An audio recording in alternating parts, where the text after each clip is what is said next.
Welcome to the Travelex Weekly Outlook.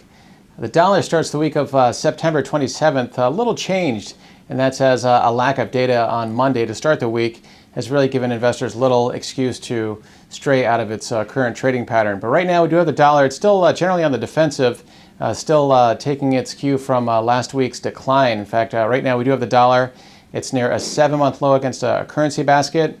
It's near a 5-month low against the euro, and at 2-year lows against both the Aussie and the Swissy currencies.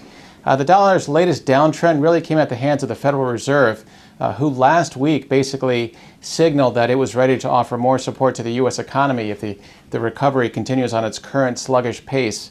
The prospect of more Fed easing, or such as their quantitative easing measures, that tends to be supportive for the growth outlook, but the problem for currencies, that tends to put downward pressure on currencies like the dollar, because what that can do is help nudge down longer-term interest rates. And when that happens, that tends to weaken the dollar's yield appeal to investors. And to begin with, the dollar is already with its near zero yield. Of course, that doesn't offer much incentive to investors. So really, going forward, the dollar is going to be really dependent on the data outlook. This week's data, for example, investors will parse that closely to gauge whether or not the Fed will have to offer more support measures to the economy. In fact, for the week of September 27th, some of the key reports that investors will really take a look at include home prices, consumer sentiment. We're going to have some manufacturing surveys from both the regional level in New York and Chicago, and also a broader national report that's due out. And also on Friday, we'll get a report on consumer sentiment.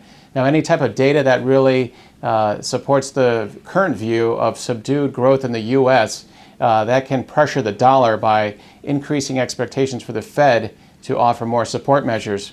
Now, the best chance for the dollar to really rebound off of its recent lows would tend to come from any type of positive data that could take some pressure off the dollar, that could perhaps lessen the need for the Fed to adopt more growth supportive measures in the months ahead.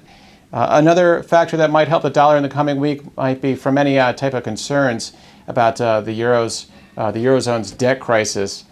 Should we get more headlines, negative headlines on Europe's debt crisis, that could help shift the spotlight off the dollar's weakness and toward the euro. But that's where we stand right now. We do have the dollar. It is generally steady to start the week as investors really look to this week's calendar to gauge the likelihood of more Fed easing in the weeks ahead. For more on the dollar, please be sure and check us out online.